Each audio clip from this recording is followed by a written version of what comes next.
네, 매주 목요일마다 가상자산 시장에 대한 이야기 나눠주시는 분이죠. 엠블록 김용우 이사 모셨습니다. 안녕하세요. 안녕하세요. 네, 방금 막 속보가 전해지면서 시장이 또 흔들리고 있는 것 같기는 한데 가상자산 시장도 피해갈 수는 없을 것 같거든요.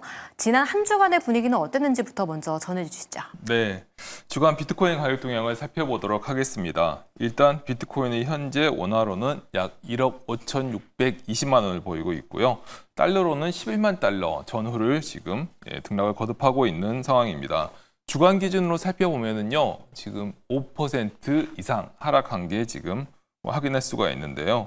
특히 지금 가격 차트를 봤었을 때 어제만 해도 하락폭을 약간 만회를 했었어요. 그랬었는데 오늘 들어서면서 다시 하락폭을 내주면서 이제 주중 최저가 수준으로 떨어졌고요. 현재도 지금 다소 약세를 보이고 있습니다. 이처럼 비트코인이 약세를 면치 못한 이유는 글로벌 유동성을 두고 불확실성이 더욱 높아진 것 때문이라고 할 수가 있겠는데요. 역시나 제롬 파월 연준 의장의 발언 때문으로 볼 수가 있겠습니다. 9월에 금리는 이제 하락을 내렸지만 주식 등 위험 자산의 가격이 고평가되어 있다고 이제 파월 의장이 발언을 했었죠. 이러면서 이제 특히나 주식과 그리고 가상자산까지 투자 시장에 찬물을 끼얹은 상황입니다. 그리고 이제 방금 전해주셨던 속보도 이제 금리 인하를 기대하려면 이제 경기가 다소 좀 이렇게 좋지 않아야 하는데 예상보다 지금 경기가 좋은 곳으로 나오면서 금리 인하에 대한 기대를 다소 또 낮추고 있죠. 이런 불확실성이 지금도 비트코인 가격에 지금 부정적인 영향을 미치고 있는 것으로 보이고 있습니다. 최근 가상자산 시장은 리테일 투자자들의 영향이 높아지면서 변동성이 확실히 이전보다 좀 커진 양상을 보이고 있습니다. 현재 지금 올해 3분기가 지금 얼마 남지 않았죠. 이번 분기의 비트코인 성적은 예상보다는 지금 좀 낮을 것으로 보이는데요. 이번 분기 3분기 초에 비트코인 가격이 약 10만 달러 조금 위에서 시작을 했어요. 그래서 지금 현재 11만 달러 지금 이제 그 등락을 하고 있으니까요. 여기서 더 많이 빠지지 않는다라고 하면 분기 초와 분기 후 대비를 해서 소폭 상승으로 끝날 수 있을 것 같긴 합니다만 현재 지금 시장 심리가 그렇게 좋지만은 않아서 상승으로 마무리를 할지 아니면은 약세로 마무리를 할지는 좀 더 지켜봐야 할 것으로 보이고요. 그리고 이제 3분기 이어서 이제 하반기, 4분기밖에 남지 않았는데요. 4분기에 과연 비트코인 가격이 어떻게 될 것이냐? 남은 시간에 이제 남아 있는 이 비트코인 가격에 영향을 미칠 만한 그런 요소들을 따져보자고 하면 금리 인하 이벤트에 따른 상승 또는 금리 인하 이벤트에 따른 시장 영향 이것들을 볼 수가 있겠는데요. 이걸 제외하고는 아직까지 크게 잡히는 게 없습니다. 따라서 우리가 연말에 기대할 수 있는 비트코인의 가격을 소폭 조정해야 되지 않느냐라는 것도 조심스럽게 한번 생각해 볼 필요가 있겠습니다. 그 다음은 이제 이더리움을 포함한 알트코인 주가 가격 차트를 한번 살펴보도록 하겠습니다. 여기에서 가장 상위에 지금 위치하고 있는 2위 이더리움이 있죠. 이더리움의 지금 전주 대비 이번 주의 가격은 무려 12.11%가 하락을 했습니다. 상당히 큰 폭으로 떨어졌죠. 원화로는 지금 약 559만 원, 그리고 달러로는 이게 지금 4,000달러가 좀 안 될 것 같아요. 방금 또 소식이 전해지면서 하락폭을 더 늘리고 있는 양상인데요. 현재 지금 화면에 보시면 시가총액 2위부터 약 14위까지를 볼 수가 있는데 여기서 드문드문 보이는 테더 그리고 USDC는 스테이블 코인이기 때문에 이거는 원달러 가격을 따라갑니다. 원달러 가격 환율을 따라가기 때문에 현재 지금 올랐다고 하는 것은 이거는 이제 그렇죠. 원화의 가치가 좀 하락해서 달러의 가격이 높아졌다는 것이죠. 좋은 것은 아니죠. 그리고 지금 쭉쭉 살펴보면은 6위의 솔라나 같은 경우가 18%가 하락을 했고요. 8위의 도지코인 같은 경우가 17%, 그리고 아래쪽으로 내려가다 보면 하이퍼리퀴드가 무려 27%나 하락을 했습니다. 리테일 투자자들의 영향력이 커지면서 역시 시가총액 10위 전후에 있는 이제 주요 알트코인들이 두 자릿수 하락세를 보인 게 특히 눈에 띄어요. 그리고 여기에서 리플 같은 경우는 이제 8%로 한 자릿수 하락을 했지만 또 그렇다고 마냥 좋아할 것이 아닌 게 지난주에 이제 시총 주요 상위 알트코인들이 강세를 보였다고 말씀을 드렸었고 그런 바 있었잖아요. 그런데 리플은 그때 많이 오르지 않았습니다. 따라서 그만큼 하락폭이 적었던 것이고요. 지금 이제 지난주에 꽤 큰 상승폭을 보였던 코인들이 대거 조정을 받고 있는 것으로 좀 보실 수가 있겠고요. 이렇다라고 하면 이제 대응을 어떻게 해야 되냐가 사실 이제 관건일 건데요. 단기 투자자분들은 확실히 높아진 변동성에 좀 주의하실 필요가 있습니다. 지금 이렇게 이 두 자릿수의 하락폭을 보이고 있는 상황에서는요, 역시 지금 배터리 좀 짧게 잡으시고 좀 지켜봐야 할 필요가 있고요. 그렇다고 하면 이제 장기 투자자들에 대해서는 이제 과연 지금의 하락이 이제 나중에 상승을 대비할 저가 매수의 기회로 작용할 수 있느냐, 이 부분이 굉장히 중요한데요. 아직까지는 이 고변동성의 지금 바람이 아직 사그라들지 않은 상황입니다. 그러다 보면은 추가 하락도 이제 여기에서 염두에 둬야 할 그런 상황인 거죠. 따라서 아직까지는 좀 더 시간을 두고 지켜보시고 변동성이 잦아들기를 기다리는 것이 좀 더 나을 것으로 보입니다. 네, 이번 주 먼저 시가총액 1위 종목인 비트코인 같은 경우에는 한 주간 약 5%가량 좀 약세를 보이면서 연말 기대치를 조금은 낮춰야 할 수도 있을 것 같다라는 의견과 분석을 주셨고요. 알트코인이 그렇지만 낙폭이 더 컸죠. 한 주간 12% 하락하면서 정말 곡소리가 났다라는 좀 평가까지 나오고 있는 상태입니다. 특히 이번 주를 좀 분석을 해보자면 솔라나 도지코인 등 시총 15위권 내에 있는 종목들이 두 자릿수의 급락을 보였다는 점에서 변동성이 더 커지고 있는 시장이다. 라는 점을 주목해 주셨는데요. 어떤 전략이 좀 필요할지 이어서 가상자산 시장 심층 분석 이야기로 넘어가 보겠습니다. 시장 분위기 참 안 좋았네요, 이번에. 네, 맞습니다. 근데 그래도 이번 주 아시아 최대 블록체인 행사인 코리아 블록체인 위크가 열렸었던 걸로 뉴스를 들었는데 시장에는 전혀 영향을 못 미친 것 같기도 하거든요. 그래도 그 안에서 어떤 소식이 있었고 또 투자 포인트는 어떻게 잡아야 할지도 좀 전해주시죠. 네. 코리아 블록체인 위크는 이제 국내에서 1년에 한 번씩 열리는 디지털 자산 전문 행사인데요. 올해는 약 3만 명 정도가 참가를 했다라고 해요. 그래서 규모나 이런 걸 따져봤었을 때 이제 싱가포르에서 열리는 토큰 2049 그리고 일본에서 열리는 웹엑스라고 하는 행사들이 있는데 그런 행사들과 비교했을 때도 전혀 이제 꿀리지 않는 전혀 어깨를 이렇게 견줄 수 있는 그런 이제 규모를 자랑하는 디지털 자산 전문 행사입니다. 그래서 특히나 이제 한국의 디지털 자산 거래 규모가 전 세계 세 손가락 안에 꼽히잖아요. 네. 그러다 보니까 매년 해외에서도 많은 인파가 몰리는 행사라고 할 수가 있는데요. 특히 여기서 이제 짚어볼 게 총 한 3가지 정도로 좀 들 수가 있습니다. 첫 번째는 역시 트럼프 대통령의 장남 그리고 차남인 도널드 트럼프 주니어와 에릭 트럼프가 참여한 것을 들 수가 있는데요. 이들은 이제 화상으로 참여를 했어요. 이 지금 행사가 열리는 기간이 이제 미국의 찰리 커크의 사망에 따른 추도 기간이었기 때문에 직접 방문하지 못하고 화상으로 참석을 했다고 하는데요. 그래도 이들이 이제 화상으로 참여를 해서 각각 본인들이 추진하는 디지털 자산 사업에 대해서 열심히 설명을 하고 돌아갔습니다. 이들은 이제 입을 모아서 비트코인을 중심으로 하는 디지털 자산이 새로운 금융 혁신을 불러일으킬 것이다 라는 메시지를 전달을 했는데요. 특히 여기에서 말하는 새로운 금융 혁신에서는 탈중앙화 금융이 상당히 큰 축을 형성할 것이며 이에 대해서 지원을 강력하게 할 것이다 라는 의사를 분명히 밝혔습니다. 이를 통해서 알 수 있는 것은 역시 트럼프 일가 그리고 트럼프 행정부의 디지털 자산에 대한 지원 의지가 확고하다는 것을 알 수가 있겠습니다.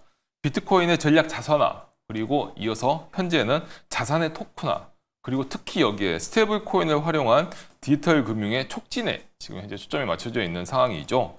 그래서 비트코인의 전략 자산화에서는 이제 미국에서의 백악관과 그리고 행정 당국이 주로 결부가 돼 있었다라고 하면 현재는 증권거래위원회 그리고 상품선물거래위원회와 같은 금융당국이죠. 이 금융당국을 중심으로 프로젝트 크립토와 같은 자산의 이제 블록체인에 얹어서 토큰을 통해서 365일 24시간 블록체인 기술을 이용해서 끊임없이 거래를 제공하겠다라는 이런 정책들이 계속해서 나오고 있고요.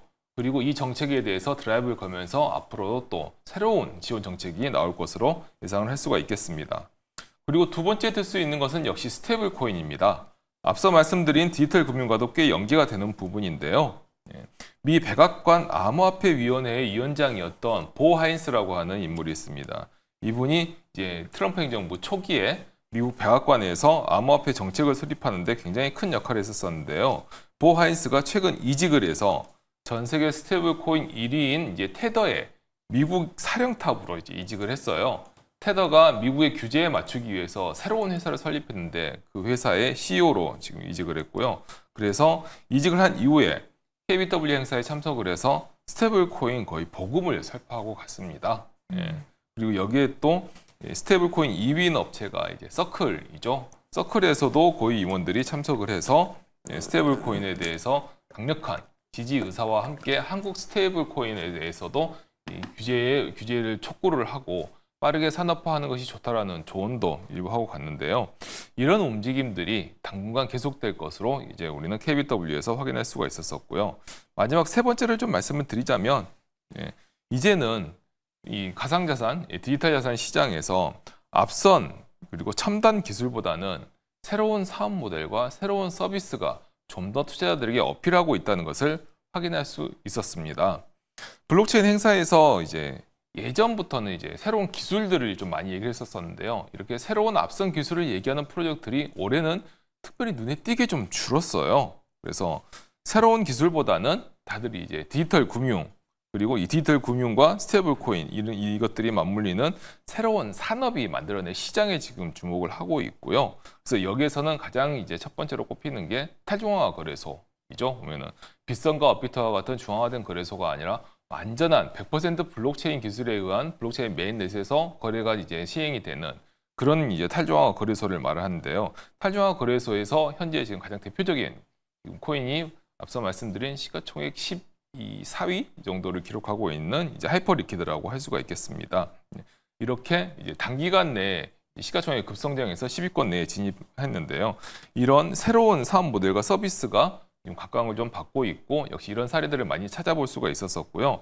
그리고 특히 여기에 인공지능과의 결합이 꽤 여러 곳에서 관찰이 됐어요. 그래서 가상자산에 관심이 많으신 투자자분들은 이 같은 추세를 유념해서 어떤 코인에 투자를 할지 한번 선별해봐도 좋을 것으로 보입니다. 네, 이번에 블록체인 위크에서는 트럼프 행정부의 정책 지원 가능성도 좀 열어볼 수 있는 시간이었고 스테이블 코인에 대한 이야기도 들을 수 있었으며 인공지능 산업에 대한 이야기도 좀 나왔다라고 좀 설명을 해주셨네요.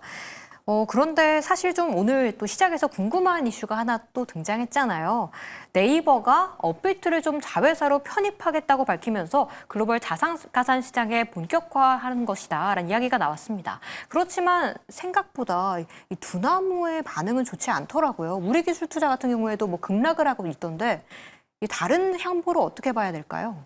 네, 이건 가상자산, 디지털 자산과 주식뿐만이 아니라 굉장히 산업 전반에도 큰 영향을 미치는 굉장히 큰 사건이라고 저는 생각을 하는데요.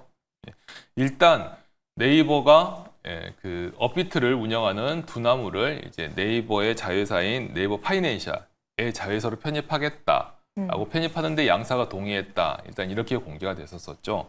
일단 이번 양사의 동의 하에서 이루어지는 합병에 대해서 좀 더 살펴보면은요. 일단 네이버 측에서 살펴보면 네이버는 이제 국내의 가장 대표적인 이제 플랫폼 기업이라고 할 수가 있죠. 네이버는 이제 이런 여러 이제 대표적인 플랫폼으로서 가장 큰 플랫폼을 운영하고 있는데요. 플랫폼 내에서 지원하는 분야를 디지털 금융까지 확장해서 좀 더 수직으로 좀 더 한 단계 확장했다라고 좀 말을 할 수가 있을 것 같아요. 내부의 플랫폼 내에서는 굉장히 여러 가지 것들이 지원되지 않습니까? 커뮤니티를 포함해서 다양한 정보 제공이라든지 컨텐츠라든지 엔터테인먼트라든지 이런 게 지원되는데 거기에 이제 네이버 파이낸셜이라는 네이버 파이낸셜을 통해서 제공되는 네이버 페이도 있습니다만 이번에 두나무가 편입이 되면서 정말 본격적으로 디지털 금융이라는 카테고리를 새로 추가할 수 있게 됐다라고 볼 수가 있겠고요. 반면 두나무는 기존의 디지털 자산 거래에만 머물러 있었던 본인들의 디지털 금융을 정말 일반인 대상으로 본격적으로 수평적으로 확대하는 계기를 맞았다고 볼 수가 있겠습니다. 따라서 이 두 개만 고려를 해보면요. 네이버와 두나무의 합병 그리고 네이버와 두나무의 인수는 굉장히 사업적으로는 시너지가 꽤 크고요. 여러 지금 플랫폼 그리고 디지털 자산 양쪽 산업에 있어서 미치는 영향이 꽤 크다고 볼 수가 있겠습니다. 생각을 해보시면 해외 사례에 빗대서 얘기를 해보면요.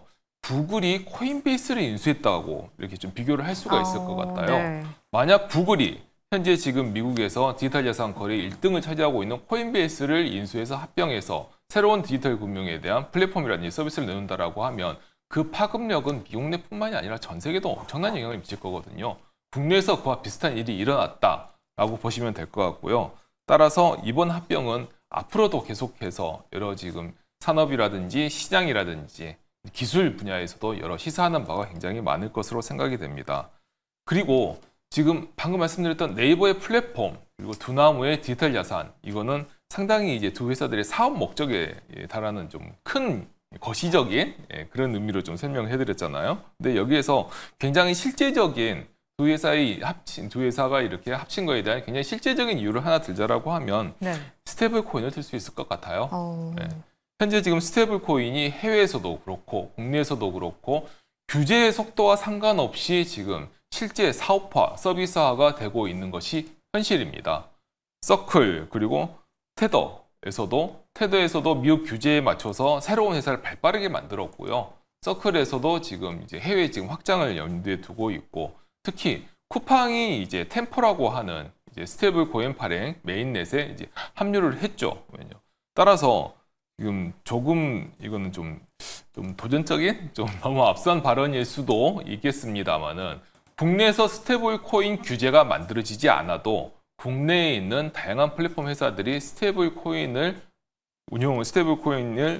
발행을 하고 본인들의 서비스에 스테이블 코인을 합쳐서 할 수 있는 방법은 많습니다. 불가능하지가 않습니다. 단지 규제 당국의 눈치를 보고 있을 뿐인 것이죠.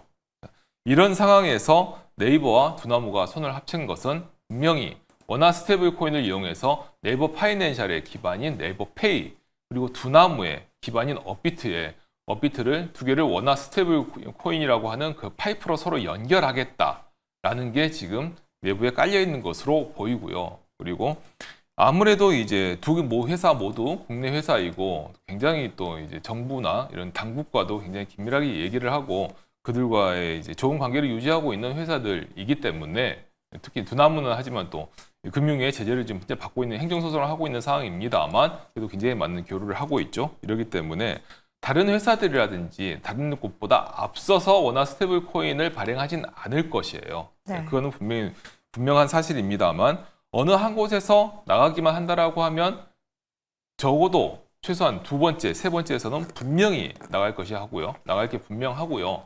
그리고 만약 그렇게 된다라고 한다면 네이버의 막대한 사용자와 두나무의 그 기반해왔던 노하우 그리고 현재 지금 디지털 자산 거래 시장에서 차지하고 있는 점유율 등을 고려해 봤었을 때 시장에 정말 막대한 파급력을 미칠 수 있을 것으로 생각이 됩니다. 따라서 저는 이번 합병에 대해서 규제 당국에서 조금 좀 경각심을 가지고 잘 지켜보실 필요가 있다라고 생각을 하고요.